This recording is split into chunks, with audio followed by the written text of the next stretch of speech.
Televisión Universitaria trae para ti tu programa Horizontes Culturales, una producción de la Universidad Autónoma de San Luis Potosí a través de la División de Difusión Cultural.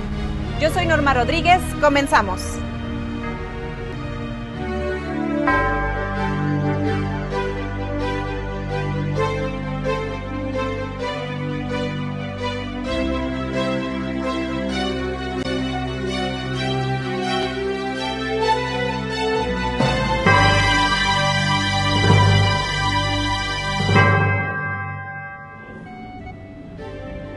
Nos encontramos en el Auditorio Rafael Nieto, que lleva el nombre de quien fuera gobernador constitucional del estado de San Luis Potosí y que en el año de 1923 logra que la legislatura local emita el decreto número 106, elevando al Instituto Científico y Literario a la categoría de Universidad de San Luis Potosí, otorgándole así su autonomía. Para celebrar el 75 aniversario del nacimiento del poeta José Emilio Pacheco, la Universidad Nacional Autónoma de México brindó un homenaje a dicho autor. Homenaje al que se unieron 21 universidades del país, incluyendo a la Universidad Autónoma de San Luis Potosí. Inició a las 16 horas dicha celebración, con lectura de sus obras, además de que se produció y emitió un video de Pacheco por TV UNAM.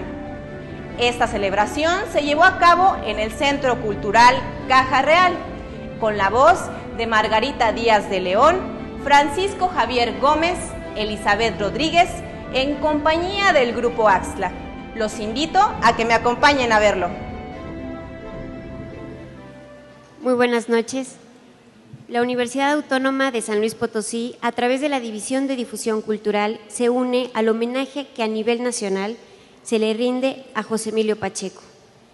Este homenaje es convocado por la Universidad Nacional Autónoma de México y muchas universidades de nuestro país. Simultáneamente estamos rindiéndole un breve espacio a este gran autor. Hoy, 30 de junio, sería la fecha en que José Emilio Pacheco cumpliría 75 años. A continuación, contaremos con la participación de la doctora en Humanidades y maestra en Letras Modernas, Margarita Díaz de León, que compartirá con nosotros la obra poética de José Emilio Pacheco. Después, la actriz Elizabeth Rodríguez realizará una lectura de los poemas La calle de Tajín y Los días que no se nombran. Y el médico psiquiatra y maestro en Letras Modernas, Francisco Javier Gómez Zárate, abordará las batallas del desierto.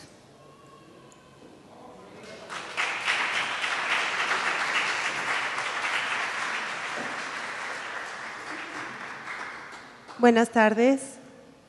Hoy nos convoca el nacimiento y la dolorosa muerte de José Emilio Pacheco, el poeta del tiempo, el narrador de la memoria. Invoquemos su presencia, su voz, con la palabra en la poesía. Si la poesía no es el estado del alma, sino efecto de palabras, toca al poeta lograr su transmutación en cuerpos gloriosos. Poema quiere decir cosa consumada, insistiría Salvador Elizondo.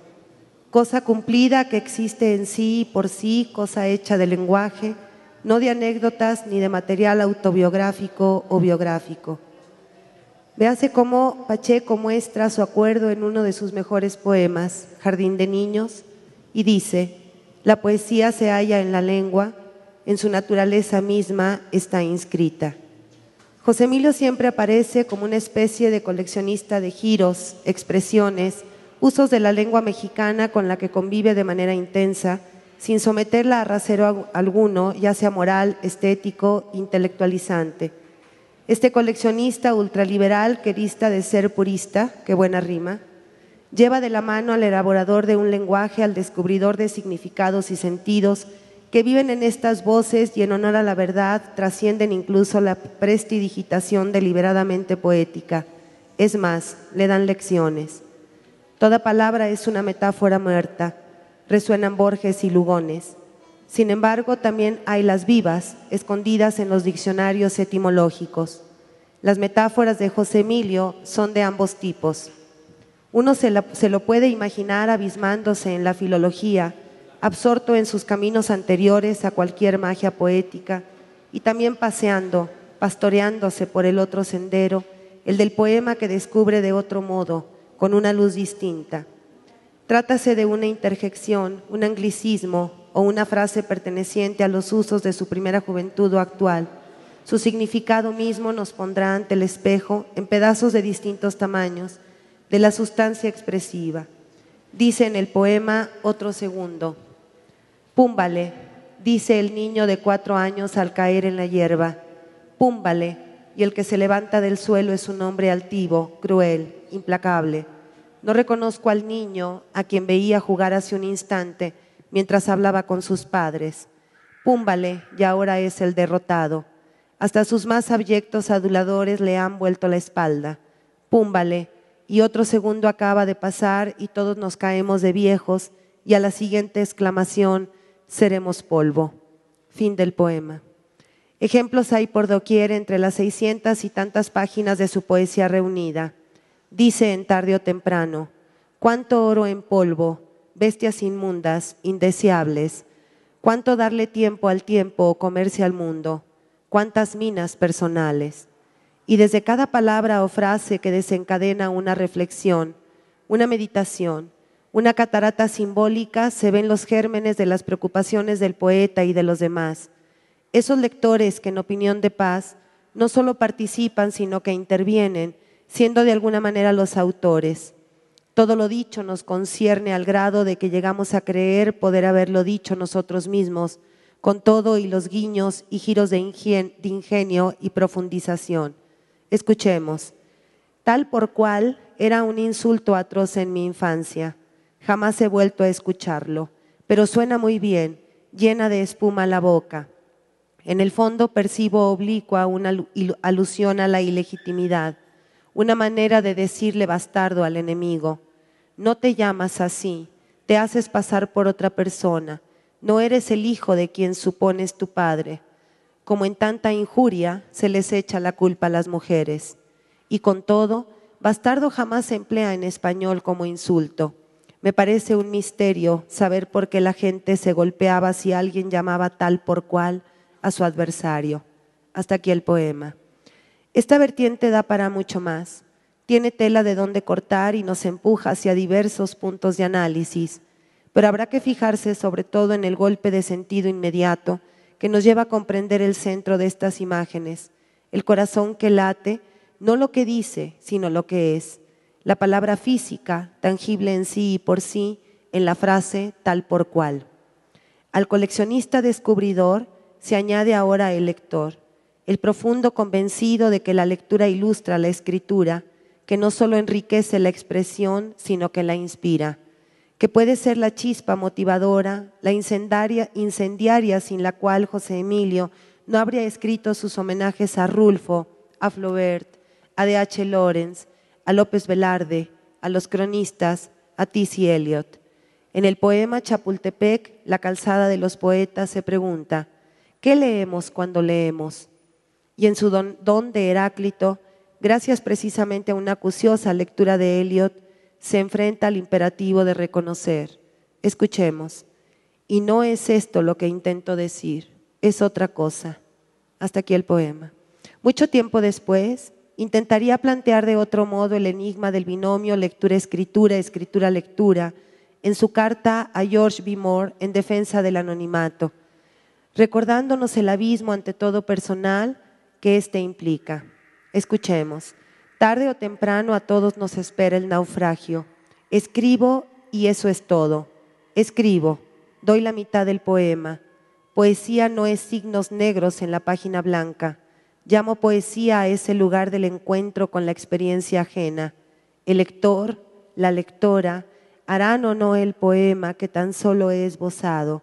No leemos a otros, nos leemos en ellos. Hasta aquí el poema. Quizá en virtud de su conciencia moral y su tan característica capacidad para no creer en nada como artículo de fe, y sí para dudar de absolutamente todo, o en el mejor de los casos, para dar un voto de confianza al arrepentimiento o a la resignación, José Emilio Pacheco coincide con el último Milosz, el gran poeta polaco, que confesaba no entender nada y solo sentirse capaz de reconocer el humano éxtasis inmerso en la gran totalidad. Leo: nacen y mueren, la danza no termina. Me cubro los ojos como para protegerlos de las imágenes que se precipitan sobre mí. Tal vez solo me apropio los gestos, las palabras, los actos inherentes a la pequeña fracción de tiempo asignada a mi persona. Hasta aquí el poema.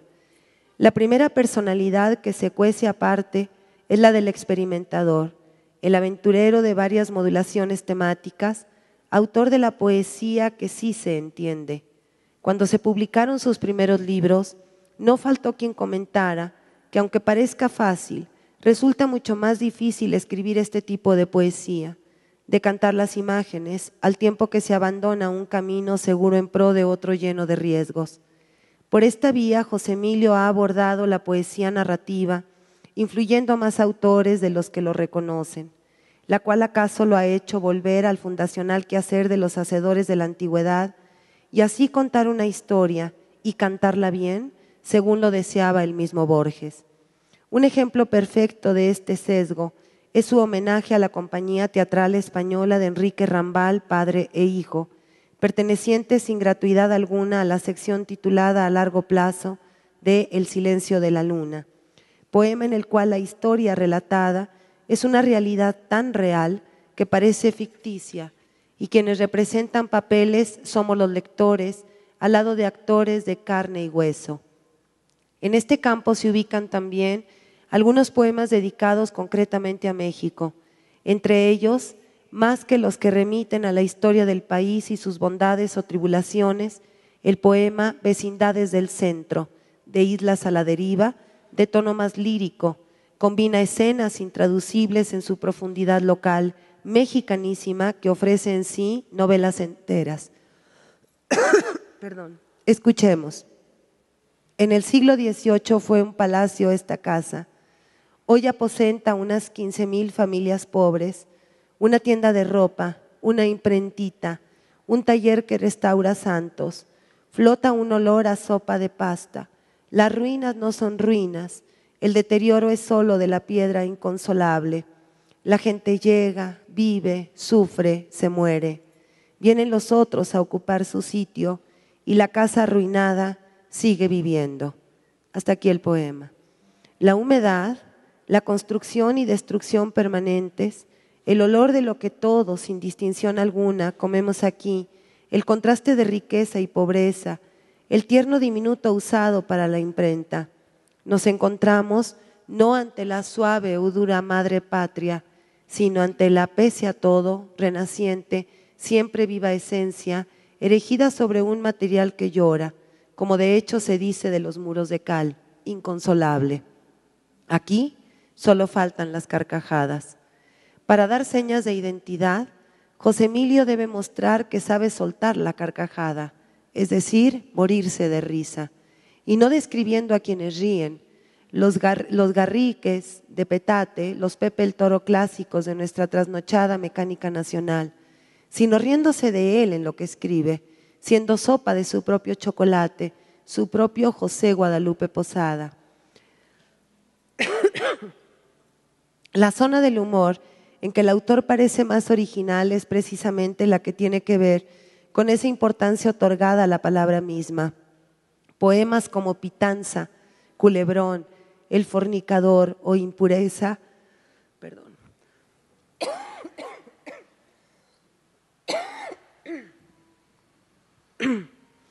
El fornicador o Impureza nos lo ponen delante en calidad de demonio chocarrero, de gracioso y simpático inquisidor que pone a su propia cultura en tela de juicio. Su formación, sus recuerdos y su visión del mundo carente por haber sido bendecido con el don de la expresión poética de toda vulgaridad. Escuchemos. No sé por qué detesto la palabra pitanza. Suena a restos sangrantes aventados a la jauría. Me gano la pitanza hablando y hablando. Te ganas la pitanza con tu silencio o viceversa. La pitanza está en lucha con la esperanza. La pitanza es la realidad real desnuda. A la hora de sentarnos en torno a ella, no pienses en que a la larga tú, yo, todos somos, seremos y hemos sido pitanza de alguien o algo, y bolo alimenticio, estiércol flagrante para fertilizar la próxima cosecha de pitanza. Fin del poema. Poco antes de morir, Mirlós publicó una antología bastante fuera de lo común en cuanto a la organización de sus contenidos, libros sobre los pensamientos luminosos, cuyo ensayo introductorio argumenta en contra de la poesía incomprensible. Allí el autor explica el porqué del interés contemporáneo en la poesía oriental. En la antigüedad china y japonesa, el sujeto y el objeto se entendían no como categorías de oposición, sino de identificación. Ya que a nosotros nos resulta ardua tarea, al menos debemos de aprender de Oriente a rendir honor al objeto. Solo practicando esta observación-descripción se nos concederá la epifanía de una realidad más profunda, según la cual no tendríamos por qué escapar del sufrimiento, sino hacerlo coincidir con la maravilla.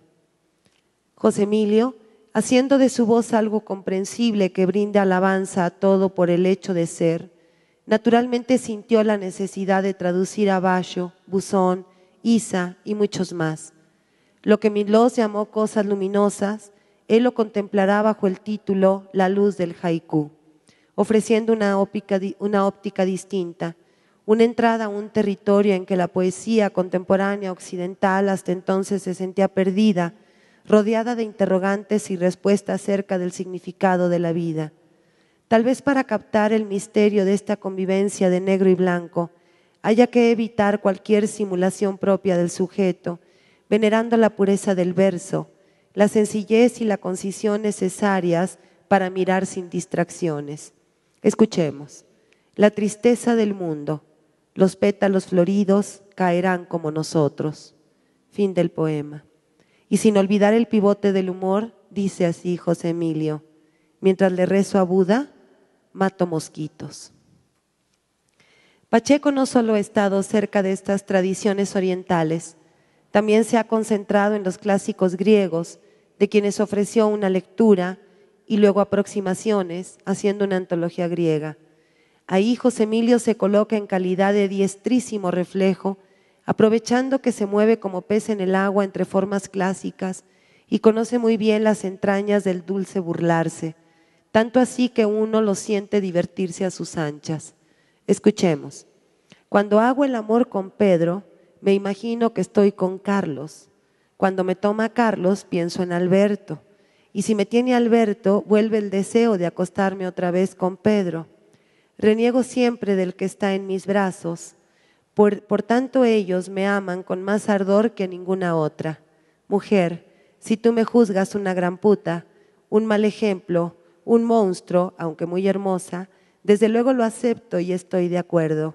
Pero entonces, amiga, por favor quédate con la horrible miseria de que te ame tan solo un hombre en vez de 3 o 4. Fin del poema.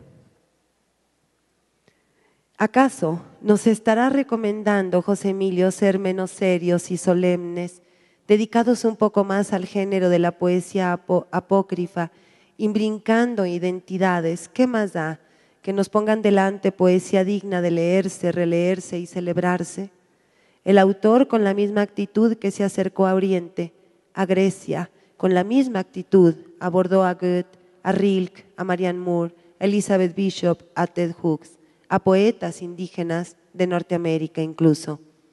José Emilio Pacheco, uno y el mismo poeta poseedor, en realidad de un don de lenguas, no apostólico ciertamente, pero sí bárdico, asumido, huelga decirlo con esa soberbia humildad que todos sabemos que lo caracterizaba cuando habla de respetar sus textos, no a su persona, de que escribir es reescribir para lograr el mejor texto posible, de que vale más leer bien que demasiado.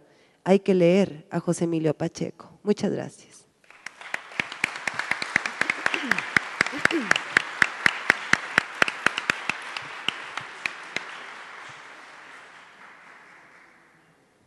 Buenas noches. Voy a leer los 2 poemas que se eligieron para este homenaje a nivel nacional al maestro José Emilio Pacheco, que son la calle de Tajín y los días que no se nombran. La calle de Tajín. El edificio horrible ya está en ruinas y será demolido. Temo que nadie llorará su ausencia. Cuando lo echen abajo, me daré valor para enfrentarme al gran ridículo y pediré un minuto de silencio a la cuadrilla de demoliciones. Antes de que consumen su trabajo, permitan por favor que me despida. Estas paredes lamentables fueron, tal vez no solamente para mí, la casa del amor y la poesía. Los días que no se nombran. En vano trato de recordar lo que pasó aquel día. Estuve en algún lado, hablé con alguien, leí algún libro, lo he olvidado todo. A tan solo unos meses de distancia parece que las cosas sucedieron en el siglo XIV a.C. ¿Qué dije? ¿Qué pensé? No tengo idea. Jamás me enteraré de lo ocurrido. Salí de las tinieblas, voy a ellas. Todo es nunca por siempre en nuestra vida. Gracias.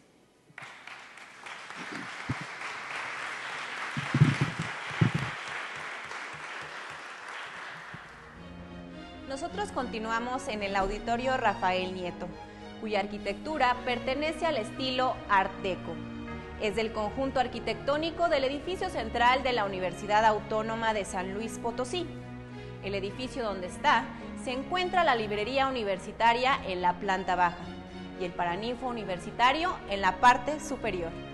Desde aquí los invitamos a que se comuniquen con nosotros a los teléfonos 826-1333 y 826-1346.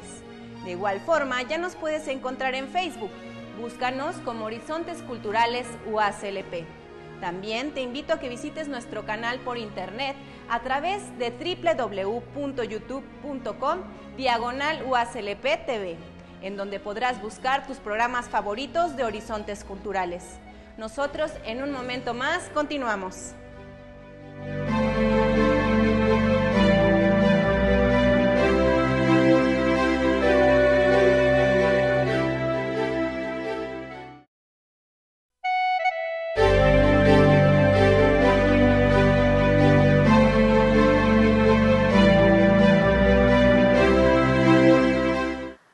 Buenas noches.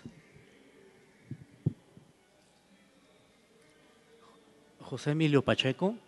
Hoy celebramos el 70º aniversario de José Emilio Pacheco a 5 meses de su fallecimiento.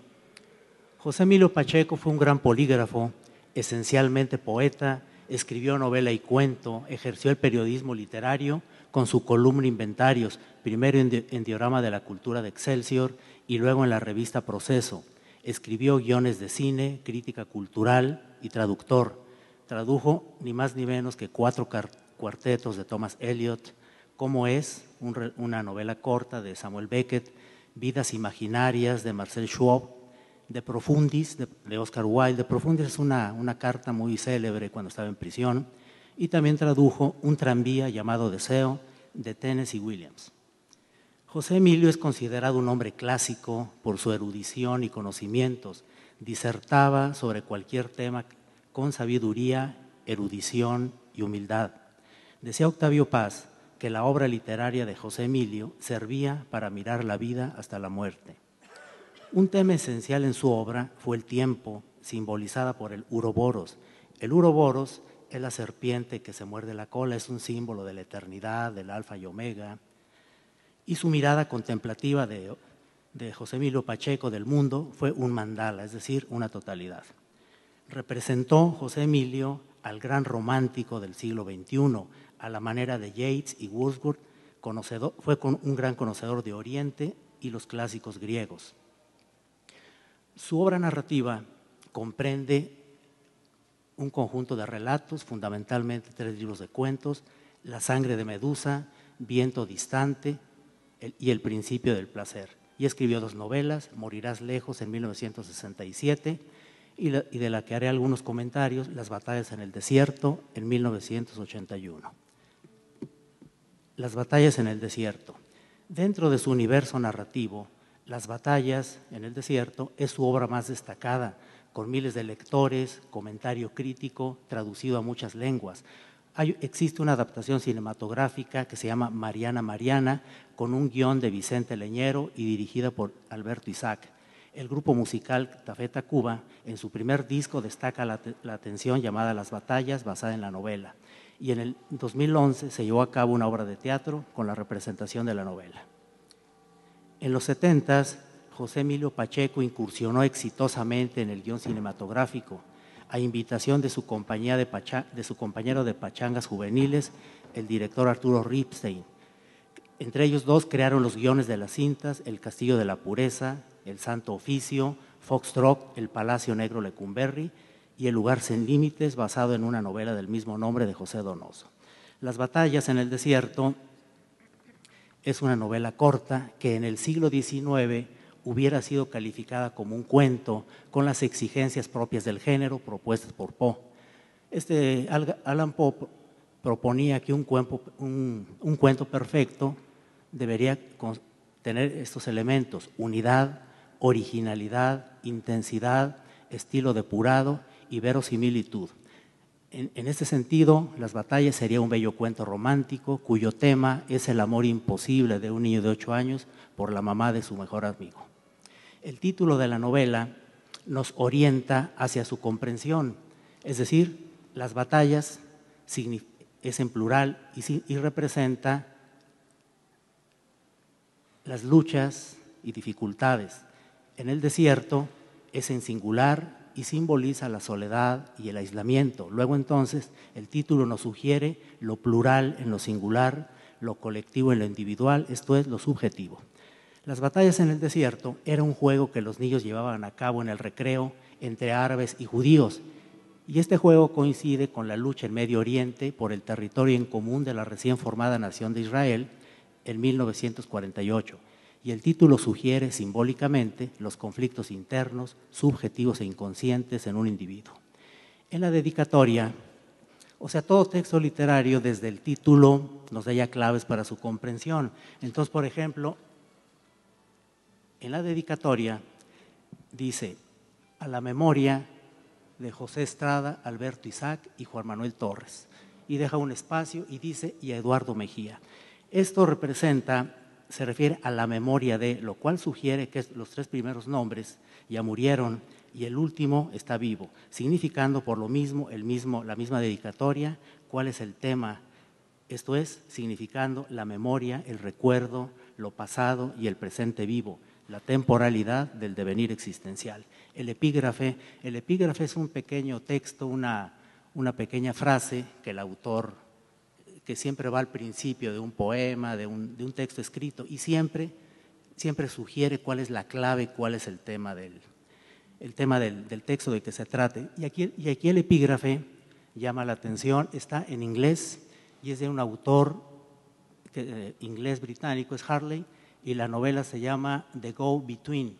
Y ha traducido, el epígrafe está en inglés y se dice: el pasado es un país extraño, solamente allá ocurren cosas diferentes. Nuevamente aquí tenemos la extrañeza del pasado, lo ya vivido, contrastando con la realidad del presente. Contrapone 2 lenguas, el inglés y el español, 2 culturas, 2 visiones diferentes del mundo. El título de la novela, The Go-Between, es una novela de Harley que literalmente quiere decir mediador, intermediario y conciliador. La estructura externa de la novela consta de 12 capítulos, es una novela corta de 68 páginas. Entonces, los 12 capítulos están numerados y titulados. El número 12, por otro lado, nos orienta a múltiples del 3 y el 4. Esto es, figuras arquetípicas del inconsciente, imágenes simbólicas de la Trinidad y la Cuaternidad. Esto es, proceso y desarrollo para formar un mandala, que es la Cuaternidad, o sea, el 4. Asimismo, el título sugiere, o sea, 12, o sea, el número de capítulos sugiere la temporalidad, esto es, el tiempo cíclico y cronológico de un día, el día y la noche, luz y oscuridad, claridad y tinieblas, procesos mentales, conscientes e inconscientes. El capítulo 1 se llama El Mundo Antiguo y los últimos capítulos llevan el penúltimo de ellos, antepenúltimo, se llama Lluvia de Fuego. Eso es, tanto en los títulos de los capítulos, el primero y los últimos, sugiere que la novela parte de un principio original, edénico, lo primigenio, un génesis, y culmina en un apocalipsis y en una revelación. La novela comienza con me acuerdo, no me acuerdo, la memoria y la duda. Está narrada por el protagonista Carlitos Niño y Carlos adulto. Carlos, que desde el presente empieza a contar hechos de su infancia. En la película, esta inicia cuando Carlos adulto asiste al funeral de su padre y se encuentra con Rosales, compañero de la infancia. Entonces, en la novela, desde un principio, se hace una ubicación del tiempo y del espacio. Se señala una ciudad, el Distrito Federal, es decir, una ciudad, el Distrito Federal, en un tiempo, dice la novela, en que ya había supermercados, radio, pero no televisión. Se habla de algunos programas, por ejemplo, Aventuras de Tarzán, El Llanero Solitario, El Panzón Panseco, El Doctor IQ, La Doctora Corazón, Paco Malgesto, El Mago Septién. Se habla también, en el primer capítulo, los primeros coches, Packard, Cadillac, Dodge, y en el cine películas de Aaron Flynn y Tyrone Power, canciones de moda, Sin Ti, Amorcito Corazón y sobre todo un bolero puertorriqueño, hilo conductor de la novela. Por alto esté el cielo en el mundo, por hondo que sea el mar profundo, no habrá una barrera en el mundo, que mi amor profundo no rompa por ti. Es la canción Obsesión. La novela ocurre bajo el régimen de Miguel Alemán, esto es de 1946 a 1952. El señor presidente, ubicuo como Dios Padre que todo lo ve. Era el mundo antiguo, dice la novela y el primer capítulo. Se hablaba de historia patria, lengua nacional, se aprendía en geografía los ríos cuando aún quedaban, montañas, se veían aún las montañas. Dice textualmente, los mayores que se quejaban de la inflación, el tránsito, el ruido, la pobreza, los extranjeros, la corrupción, la riqueza de unos pocos y la miseria de casi todos. Acechaba en esa época el espectro del hongo atómico, pero el gobierno prometía una esperanza, el mapa de México como cornucopia. La cornucopia es el cuerno de la abundancia, como cornucopia, y se auguraba un futuro pleno y feliz. Ciudades limpias, un país justo, sin pobreza, sin violencia, sin congestionamientos y sin basura, calles llenas de árboles, sin ruido, un paraíso en la tierra, una utopía cumplida. Se abría el camino a la modernidad, se empezaron a incorporar palabras en inglés, textualmente dice, por ejemplo, thank you, ok, wasamara, ice cream, one moment please, sorry. Se tomaba Coca-Cola en lugar de agua de Jamaica. Los ricos, el highball, y los pobres, el tepache. El tequila estaba prohibido en las casas decentes y se tomaba whisky para blanquear el gusto de los mexicanos. Entonces se nos refiere un espacio, un tiempo, una forma de ser, la ciudad moderna. De la ciudad se pasa a la colonia Roma y luego a la escuela, una escuela de clase media, hasta el ámbito íntimo, que es la casa de Carlitos. En el capítulo 4 se llama Lugar del Medio. Se describe a la madre como una señora, una persona ultraconservadora provinciana, dice Carlitos, de estrecho horizonte, despreciaba lo que no fuera de Jalisco, aborrecía a los capitalinos, odiaba la colonia Roma, era una católica fanática, pequeño burguesa, de una rigidez moral inquebrantable. El padre, por otro lado, era ingeniero, aunque visto como inferior por la madre, por ser hijo de un sastre. El padre tenía una fábrica de jabones, pero ya incompetente ante los nuevos detergentes Ace, Bell y Fab. En la escuela, los compañeros de Carlitos eran los extranjeros, Rosales su amigo, que le llamaban indio, y luego pelado por consideración, todo por ser pobre y vivir en una vecindad. Se nos refiere entonces, desde el principio, un escenario contrastante. Carlitos de clase media y los ricos aparte y envidiados, luego los pobres despreciados, los indios o pelados, la provincia versus la capital, todo lo mexicano en situación inferior frente a los Estados Unidos, el capitalismo como algo ideal frente al comunismo como maldición, en resumidas cuentas, el bien frente al mal. Esto es la la conclusión dialéctica de la moral occidental. A diferencia del budismo, por ejemplo, no se distingue o no consideran el bien frente al mal, sino al contrario, el conocimiento versus la ignorancia, pero el conocimiento de sí mismo y la ignorancia de sí mismo. El asunto principal de la novela ocurre en los capítulos centrales. En el capítulo 5, titulado Por hondo que sea el mar profundo, Jim, el mejor amigo de Carlitos, lo invita a cenar a su casa, y al ver a la mamá de Jim, tan joven, tan elegante y sobre todo tan hermosa, se queda fascinado y sin habla cuando Mariana, así se llamaba, le da la mano. Allí en la casa de Jim ve el anuncio de lo que va a ser lo moderno, por ejemplo, las plumas atómicas, los juguetes de Estados Unidos, los modales que se empleaban a la hora de cenar. Textualmente dice: si como, pensará que estoy hambriento; si no como, creerá que no me gusta lo que hizo.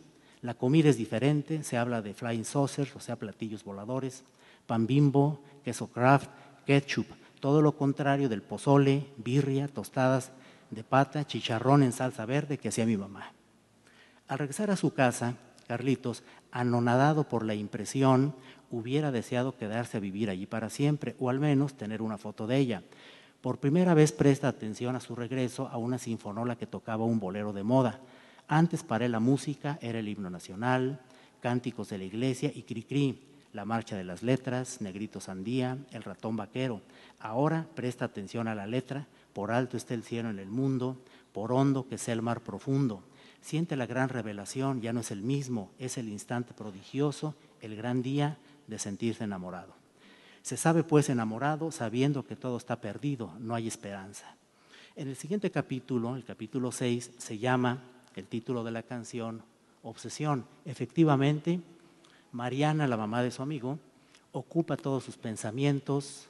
Carlitos tiene cavilaciones obsesivas que asedian a su mente. Por un lado, su razón le dice que es idiota, ridículo, la imposibilidad de enamorarse de una mujer que podría ser su madre. Por otro lado, lo irracional, esto es el sentimiento de sentirse enamorado. Solo repetía su nombre, el nombre de Mariana, indagaba todo sobre ella con Jim, intentaba distraerse jugando en el jardín ajusco, y se sentía que volvía a ser niño. Mariana se había convertido en mi obsesión, por alto que esté el cielo en el mundo. Hasta que un día, en clase de lengua nacional, en plena clase, conjugando el pretérito pluscuamperfecto del subjuntivo del verbo amar, hubiese amado, siente en ese momento que no puede resistir más. Se escapa de la escuela y se dirige a casa de Mariana y le declara su amor. La encuentra, dice Carlitos, la encuentra fresca, hermosa, con un kimono de seda y con un rastrillo pequeño. Pensaba que se estaba afeitando tanto las axilas y las piernas. Por un segundo se abre el kimono al sentarse y vislumbra las rodillas, los muslos, los senos, el vientre plano y el misterioso sexo escondido. Ella responde, Mariana, a su declaración de amor con bondad y comprensión. Le hace ver que para ella solo es un niño y ella una anciana que tiene 28 años. Por tanto, es un imposible. Carlitos siente ganas de llorar, pide disculpas y al despedirse, ella le da un beso en la comisura de los labios. Regresa a su casa, confuso, y al regresar ya se descubrió todo. Sus padres, el profesor, su amigo Jim y toda la escuela se han enterado de lo que ocurrió. Su madre le recrimina: nunca pensé que fueras un monstruo.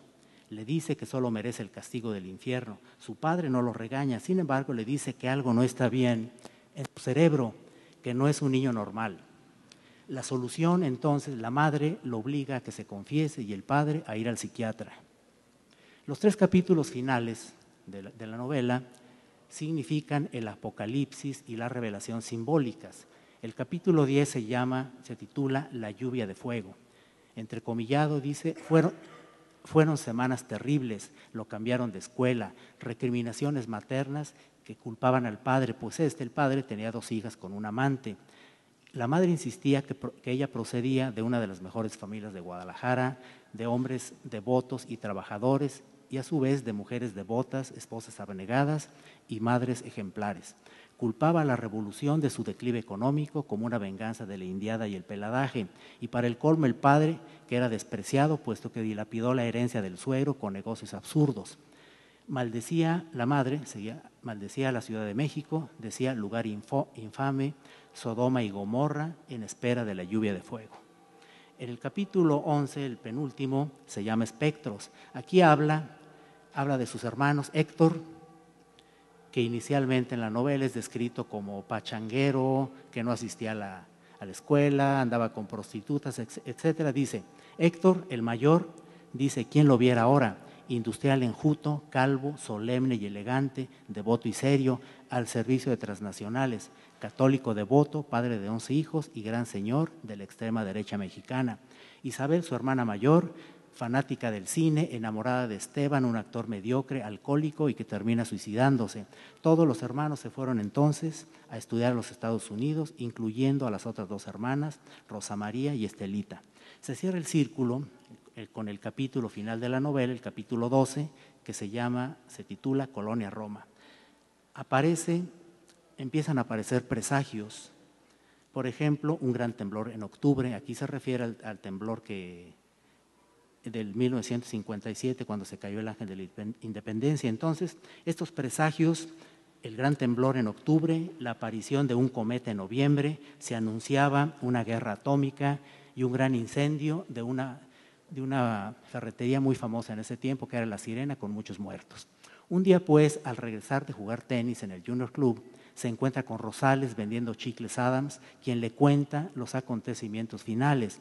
Le refiere que todo el salón se enteró. Jim lo odiaba y lo vieron en la iglesia confesándose y se corrió la voz que lo habían llevado al loquero.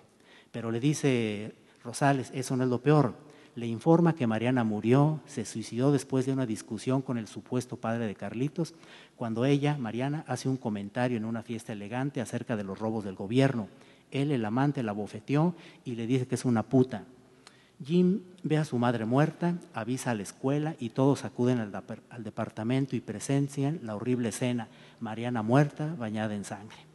Al enterarse Carlitos de lo que ocurrió, Carlitos, conmocionado, va al edificio y le informan que nunca conocieron a una señora Mariana con un hijo. El portero era otro y le dice que lleva muchos años cuidando el edificio y que nunca los conoció, que ahí han vivido siempre los mismos inquilinos. Carlitos, pues, regresa a su casa, lloró días enteros, luego se va a Nueva York y se queda en una escuela de Virginia. Dice, me acuerdo, no me acuerdo ni siquiera del año, solo ráfagas y destellos de tiempo, solo queda el recuerdo y la cancioncita que no volveré a oír nunca, por alto está el cielo en el mundo. Nunca supo si esa experiencia fue cierta, tan antigua, tan remota e imposible historia, pero existió Mariana y Jim. Entrecomillado dice, demolieron la escuela, demolieron el edificio de Mariana, demolieron mi casa, demolieron la colonia Roma, se acabó esa ciudad, terminó aquel país, no hay memoria del México de aquellos años. De ese horror, ¿quién puede tener nostalgia? Todo pasó como pasan los discos de la Sinfonola, nunca sabré si aún vive Mariana, si hoy viviera tendría 80 años. A manera de conclusión, Las batallas en el desierto es una novela de la nostalgia y la recuperación del paraíso perdido por medio de la memoria. Tiene algunas semejanzas, la novela, con las novelas que se llaman novelas de aprendizaje o Bildungsroman. Este tipo de novela es un tipo de novela que tratan generalmente sobre la vida de una persona, desde la infancia, toda su trayectoria y el final. Este tipo de novelas fue iniciada por Goethe en los años de aprendizaje de Wilhelm Meister, por Joyce, ni más ni menos, en Retrato del artista adolescente, Thomas Mann con La montaña mágica, Hermann Hesse con Demian, Bajo la rueda y El juego de los abalorios, pero sobre todo con Proust, En busca del tiempo perdido. Las batallas, la novela, es la historia de una etapa de la infancia contada por Carlos desde el presente. Han transcurrido 52 años, pues Carlitos tenía 8 cuando conoció a Mariana de 28, que si viviera todavía tendría 80. La memoria reconstruye e imagina el fracaso de una utopía de un país que había sufrido los estragos de la revolución y las promesas, la guerra cristera, las guerras mundiales y la no realización del anhelo fantástico de la modernidad y sus promesas de riqueza y prosperidad en una tierra fértil, más la recuperación de la grandeza de las antiguas culturas que se acabaron con la conquista. El mismo territorio así lo prefiguraba por su forma, esto es, el cuerno de la abundancia. El nudo de la trama en la novela es el enamoramiento de un niño de 8 años de la mamá de su mejor amigo. Es el clásico complejo de Edipo del psicoanálisis freudiano, esto es, el enamoramiento del hijo por su madre, aquí desplazado por la mamá de Jim, pero visto por Carlos ya adulto a los 52 años de distancia. Es decir, es el amor infantil interpretado bajo la visión de un adulto.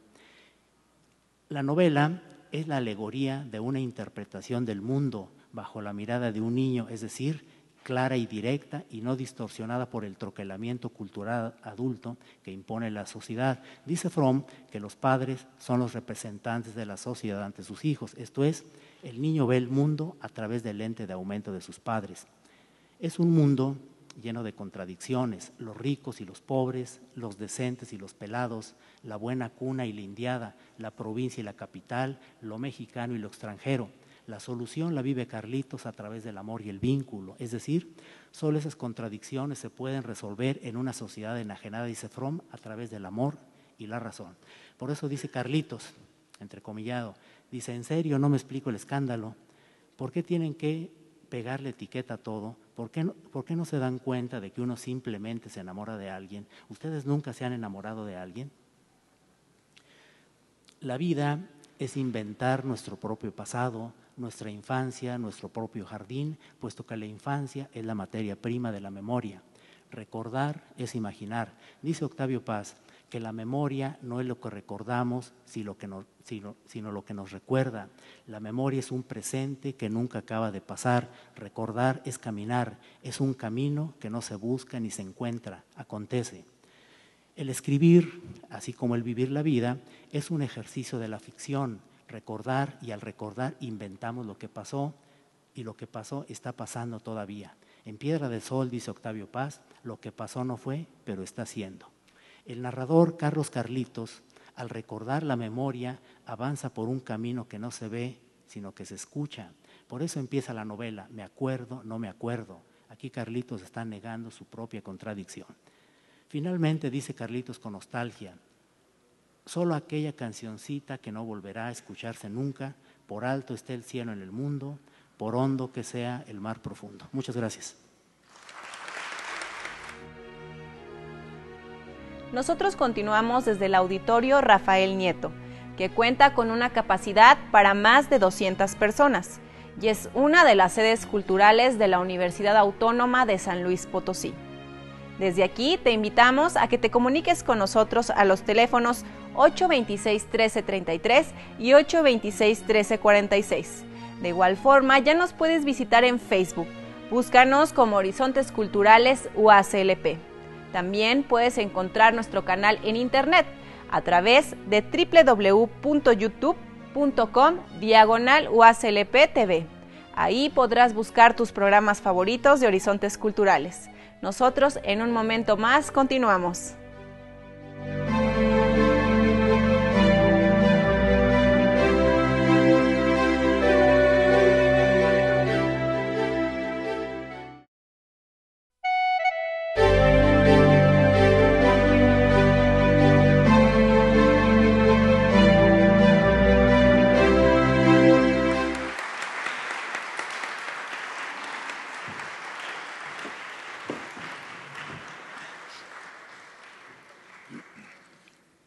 Antes de continuar con el homenaje, queremos agradecer a la Librería Universitaria que nos visita aquí para poner a su disposición algunos ejemplares del autor. Margarita, Elizabeth, Francisco, muchísimas gracias. Los invito a que tomen asiento ahora porque lo que sigue es un video que la UNAM nos hizo el favor de hacernos llegar a la Universidad Autónoma y a todas las instituciones que están ya en este momento proyectando el material. A continuación el video y para terminar la participación del grupo Axtla que nos va a cantar algunos temas relacionados con el autor bajo la dirección de José Luis Soto Fraga. El viento pasa y al pasar se desdice, se lleva el tiempo y desdibuja el mundo. Somos la piedra a la mitad del torrente, siempre igual y distinta a cada segundo, unida por las incesantes aguas del mundo.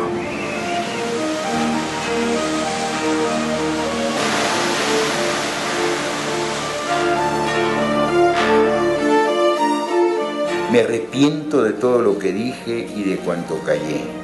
Pido perdón al silencio. Lamento haber interrumpido la nada.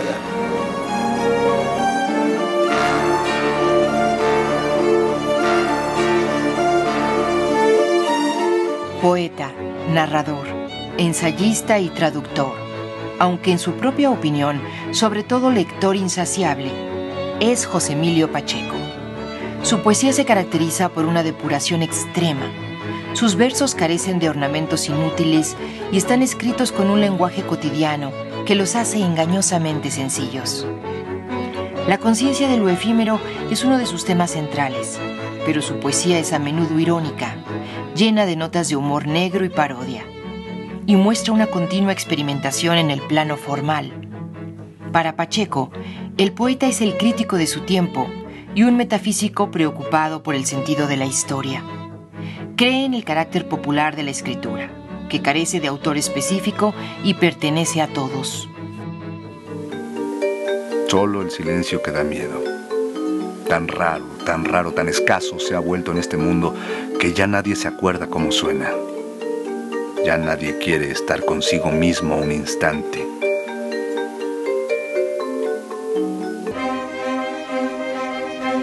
Su poesía alterna así lo trascendente y lo inmediato, siempre con un estilo muy personal. Ello se aprecia a lo largo de toda su producción poética, especialmente en los elementos de la noche, el reposo del fuego, no me preguntes cómo pasa el tiempo y los trabajos del mar. En el terreno de la narrativa corta, escribe libros como El principio del placer, La sangre de Medusa y El viento distante, donde demuestra su dominio del relato breve e hiperbreve. Sus novelas son ejemplo de sabiduría narrativa. La primera, Morirás lejos, es un audaz experimento que juega con diversos planos narrativos. La segunda, Las batallas en el desierto, es una evocadora y agridulce historia de amor imposible, llena de nostalgia. Como traductor, son célebres sus versiones de Oscar Wilde, Samuel Beckett, T.S. Eliot, Tennessee Williams y muchos otros autores. Hemos pasado juntos la vida entera y el sol jamás me ha dirigido la palabra. Me vio nacer y me verá morir, pero me observa siempre en ominoso silencio. Cuánta mudez del universo que me desampara. José Emilio Pacheco estudia Derecho y Letras en la Universidad Nacional Autónoma de México y allí comienza a colaborar con la revista Medio Siglo. Más adelante forma parte de la dirección del suplemento Ramas Nuevas de la revista Estaciones, junto a Carlos Monsiváis.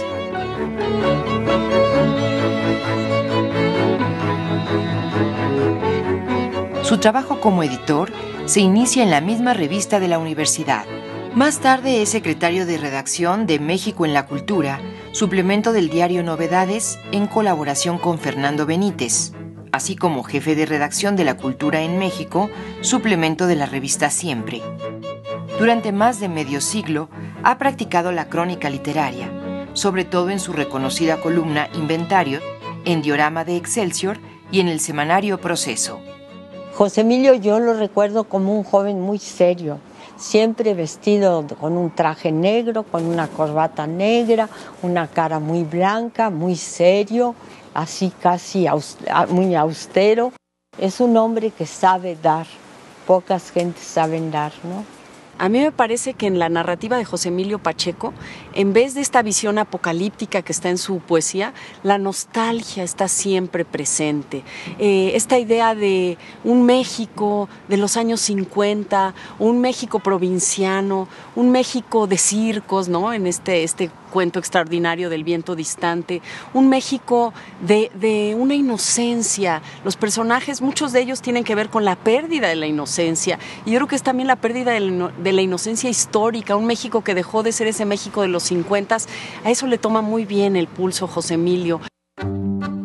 Sus artículos y ensayos son numerosos y casi todos versan sobre literatura, aunque también abordan asuntos políticos y sociales. Pacheco es también autor de numerosas ediciones y antologías, como la Antología del Modernismo, o como Poesía Mexicana, 1821-1921, además de la novela inglesa y la novela histórica. Sus libros han sido traducidos al inglés, francés, alemán y ruso. Todo cambia día a día, todo se corrompe, todo se destruye. Sin embargo, en medio de la catástrofe, al centro del horror que nos cerca por todas partes, siguen en pie. Y hoy como nunca son capaces de darnos respuestas el misterio y la gloria del Quijote. Muchas gracias. Profesor de literatura de las universidades de Essex, British Columbia y Maryland, José Emilio Pacheco ha sido reconocido con el Premio Cervantes de Literatura, el Premio Príncipe de Asturias, la Medalla de Oro Bellas Artes, el Premio Internacional de Poesía Ciudad de Granada Federico García Lorca, el Premio Iberoamericano de Poesía Pablo Neruda, el Premio Internacional Alfonso Reyes, solo por citar algunos. Además, se le concedieron doctorados honoris causa en diversas universidades nacionales y extranjeras. Hubo entrevistas y salí retratado y todo eso, al grado que yo dije, bueno, la gente me debe odiar, pues estoy en todos los periódicos, es algo espantoso, yo tengo que aislarme. Y en ese momento me encuentro en Sambors a un compañero mío de la universidad y me dice, hola, ¿qué has hecho? No, pues trabajar.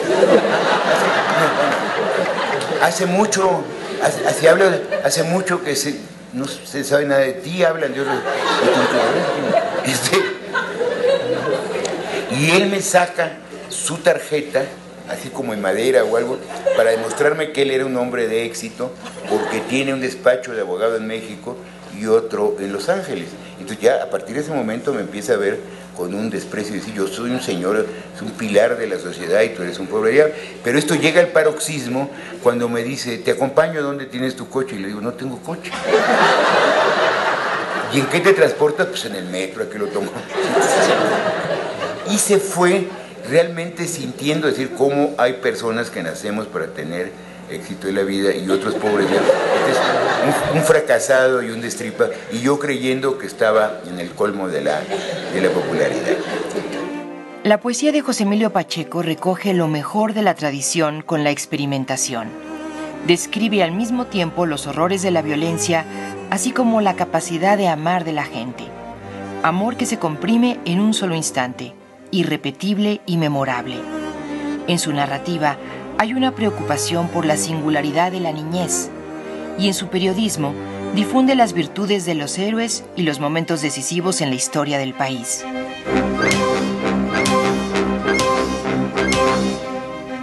En su obra, José Emilio Pacheco manifiesta un profundo amor a sus semejantes y a la Ciudad de México.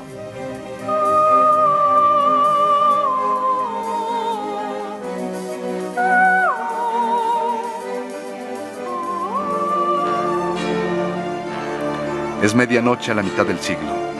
Resuena el huracán, el viento en fuga. Todo nos interroga y recrimina, pero nada responde, nada persiste contra el fluir del día.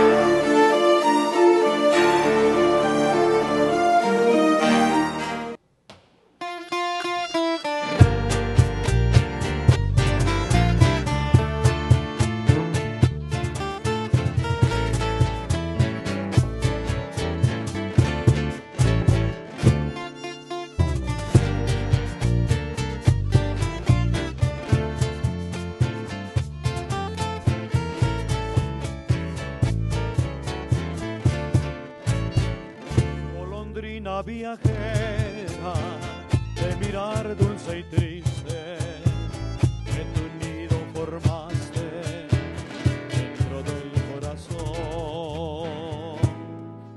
Di por qué me has amado si tan pronto te fuiste. Di por qué me quisiste, golondrina que vuelas como una canción. Es profunda, mi dolor es callado.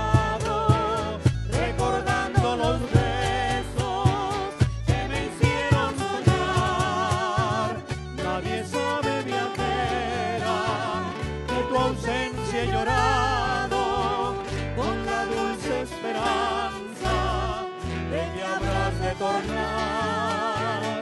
Golondrina viajera, yo te habré de esperar.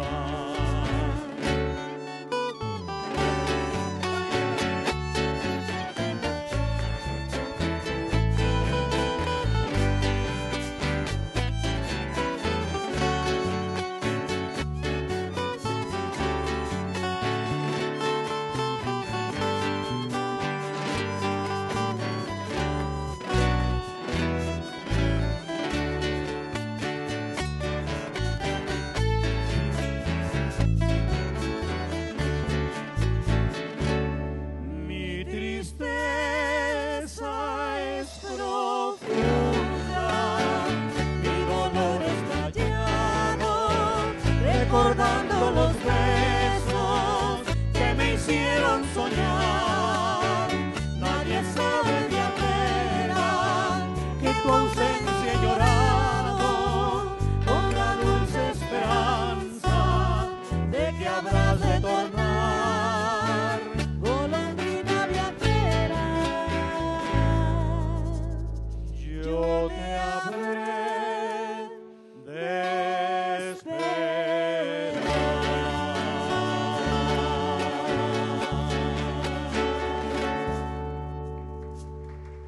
Gracias.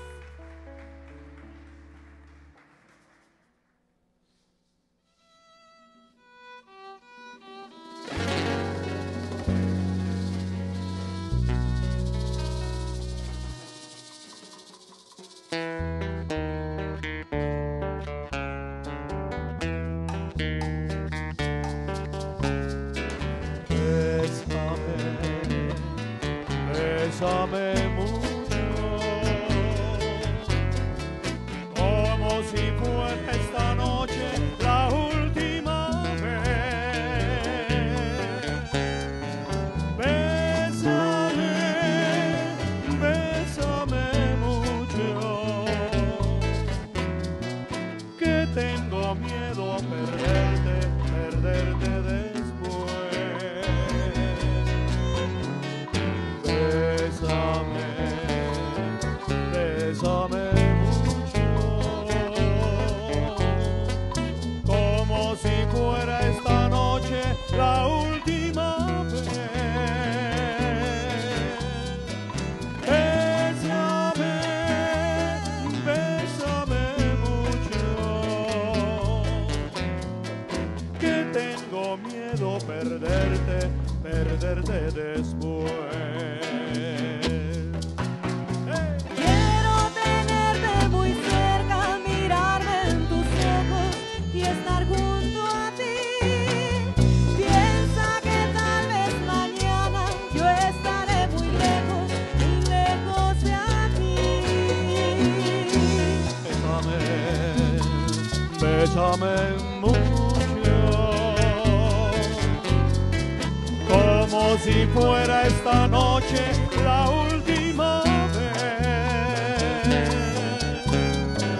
Bésame, bésame mucho, que tengo miedo perderte, perderte después.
tengo miedo perderte, perderte.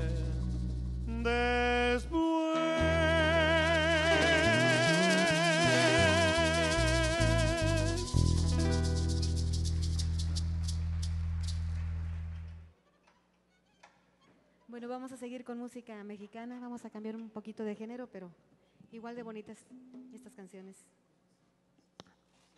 Claro que sí, desde luego uniéndonos a este gran homenaje que en esta fecha, 30 de junio, estamos homenajeando a nivel nacional a este gran pues poeta, escritor, ensayista y narrador, como lo fue José Emilio Pacheco, y precisamente festejando el grupo Axtla en esta ocasión estrena esta canción. La voz de la maestra Martita, un aplauso para ella, por favor. Gracias.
De mañana iba a cantar a la casita sola con sus puertitas de par en par. Juran que esa paloma no es otra cosa más que su alma, que todavía la espera a que regrese la desdichada.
En este espacio se han ofrecido espectáculos de danza, teatro, literatura y cine, a través de la División de Difusión Cultural y otras instituciones externas que se dedican a promover la cultura.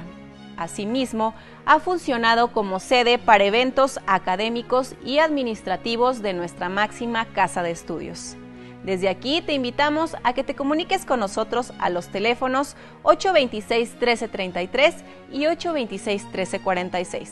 De igual forma, ya nos puedes encontrar en Facebook. Búscanos como Horizontes Culturales UACLP. También te invito a que visites nuestro canal por internet a través de www.youtube.com/UACLP-TV. Ahí podrás buscar tus programas favoritos de Horizontes Culturales. Continuamos.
¿Y tú qué has hecho de mi pobre flor? Yo Yo guardo siempre tu querido nombre y tú que has hecho de mi pobre flor.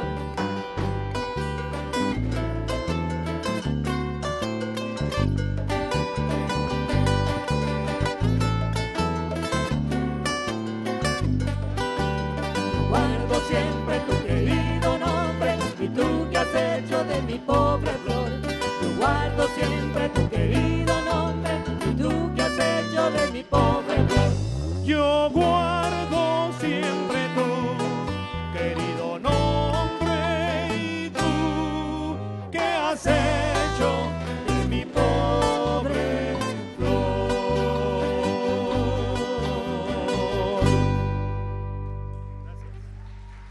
Gracias.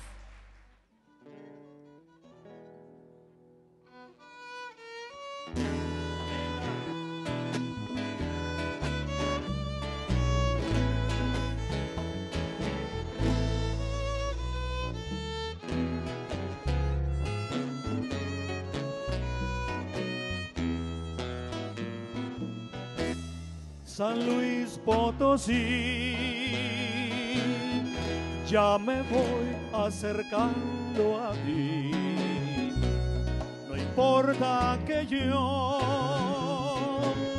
lleve el alma partida, si vieras nomás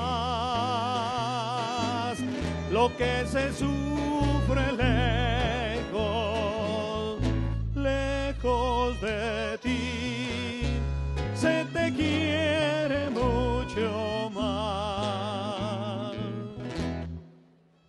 Yo soy puro potosino, nací bajo de un nopal,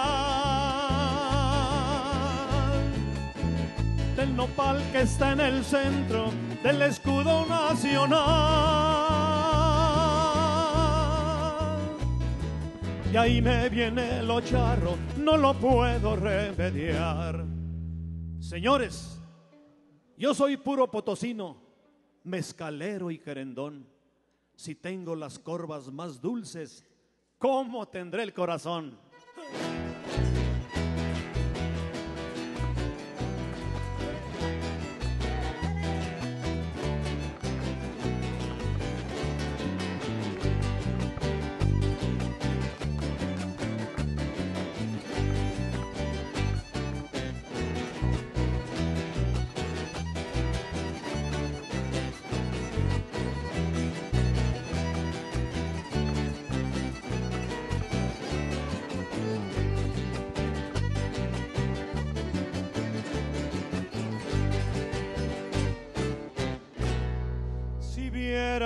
No más lo que se sufre lejos de ti, se te quiere mucho más.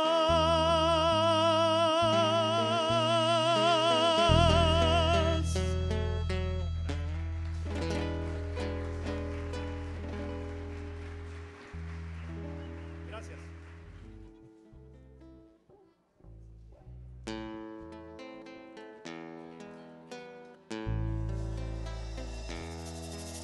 Te hablan de mí, mujercita,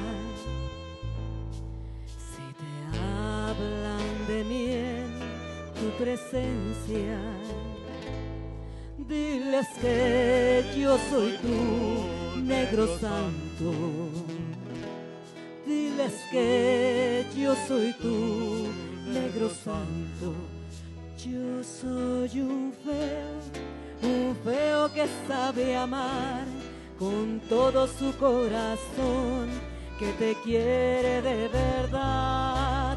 Yo soy un feo que sabe amar con todo su corazón, que te llevará al altar.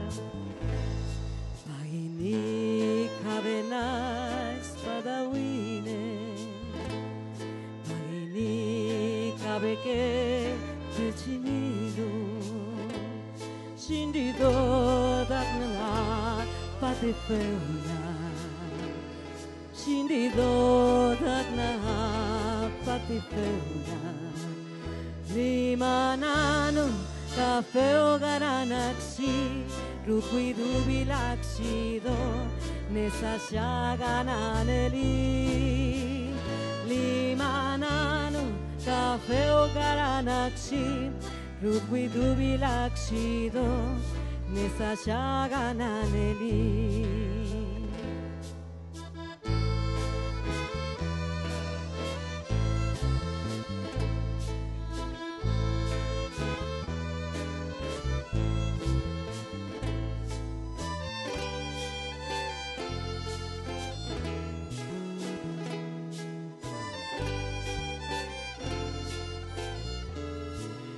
Yo soy un feo que sabe amar con todo su corazón, que te quiere de verdad. Yo soy un feo que sabe amar con todo su corazón, que te llevará al altar. Yo soy un feo que sabe amar con todo su corazón, que te quiere de verdad.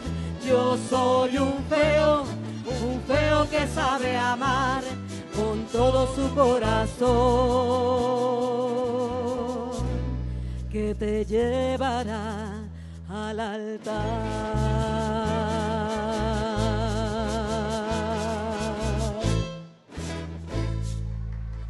Gracias.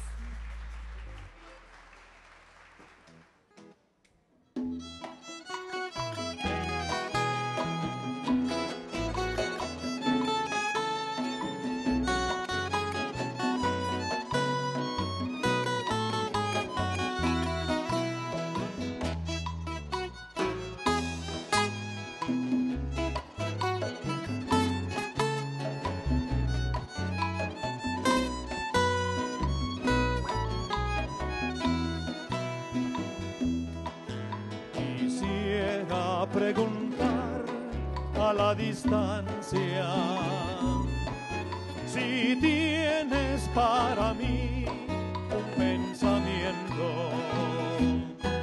si mi nombre se envuelve en la fragancia inolvidable y dulce de tu aliento.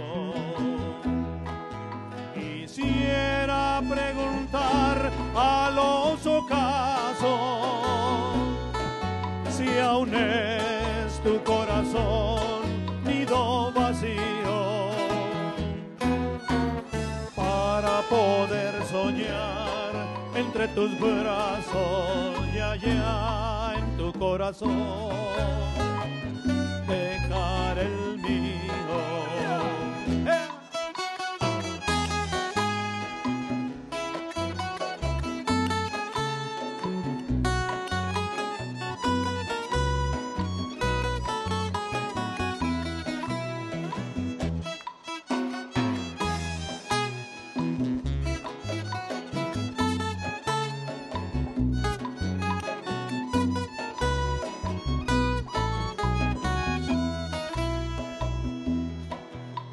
Quisiera preguntar a la distancia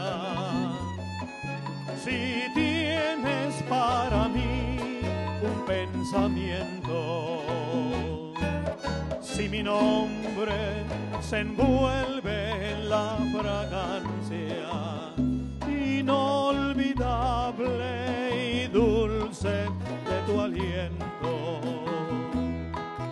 Quisiera preguntar a los ocasos si aún es tu corazón nido vacío, para poder soñar entre tus brazos y allá en tu corazón dejar el mío y allá en tu corazón dejar el mío.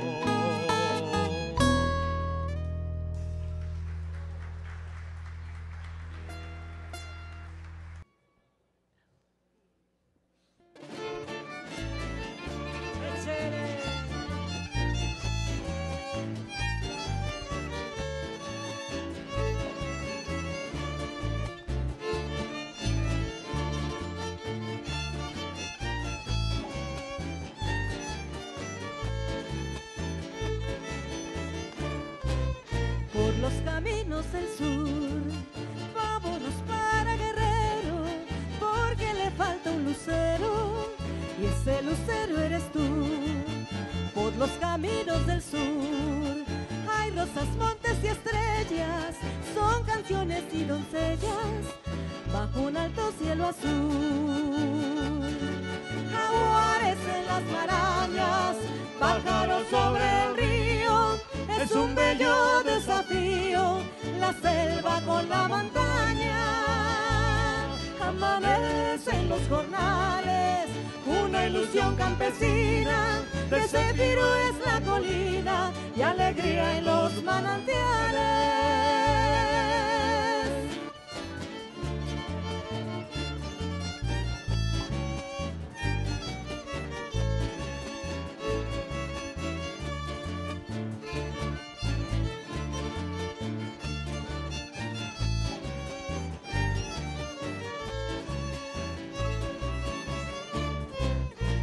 Los caminos del sur, vámonos para Guerrero, porque le falta un lucero, y ese lucero eres tú.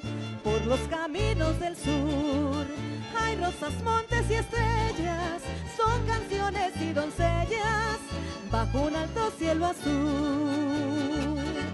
Jaguares en las marañas, pájaros sobre el río, es un bello desafío, la selva con la montaña.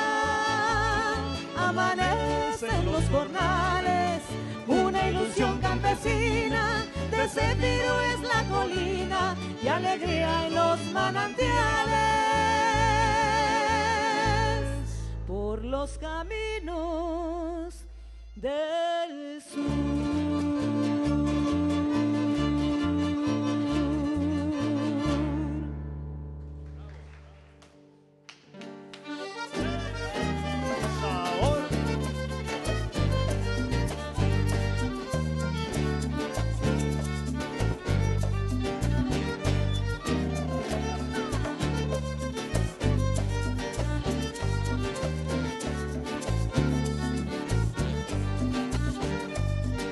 Muchacha, muchacha morena y tierna, se te ha roto tu vestido, por ahí te miró la pierna, con ojos de lobo herido.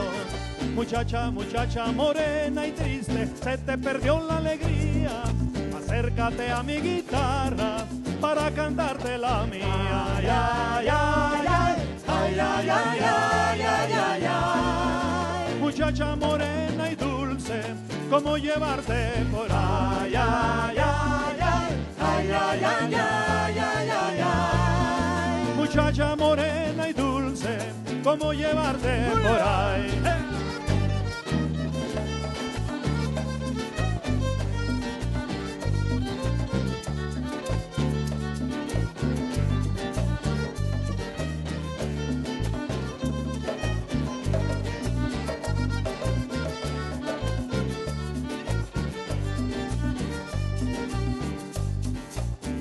Muchacha morena y alta, tu marido se murió, ya que la vida es tan corta, en su lugar vengo yo. Muchacha, muchacha morena y grácil, como consuela tu vista, mirándote de tan cerca, no hay corazón que resista. Ay, ay, ay, ay, ay, ay, ay, ay, ay, ay, ay. Muchacha morena y linda, como tomarte por ahí. Ay, ay, ay, ay, ay, ay, ay, ay, ay, ay. Muchacha morena y linda, como tomarte por ahí.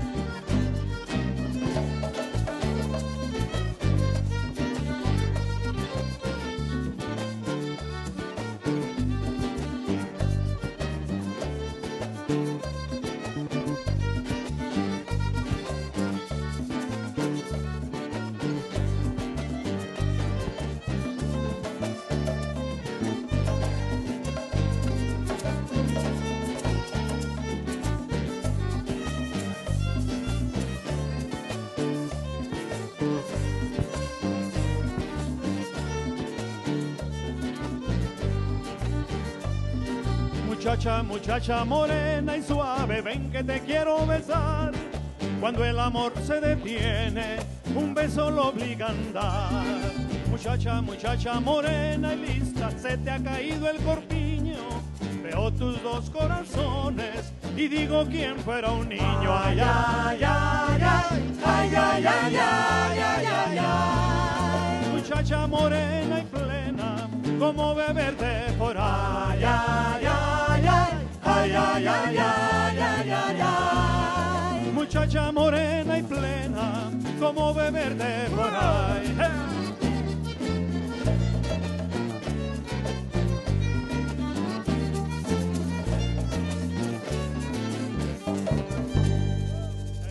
Gracias. Gracias, muy amables, gracias. Con esto concluimos una emisión más de tu programa Horizontes Culturales, desde el Auditorio Rafael Nieto de la Universidad Autónoma de San Luis Potosí. Nos despedimos, no sin antes agradecer a todos los canales que hacen posible la transmisión de tu programa Horizontes Culturales y a la División de Difusión Cultural. Se despide de ustedes Norma Rodríguez, hasta la próxima.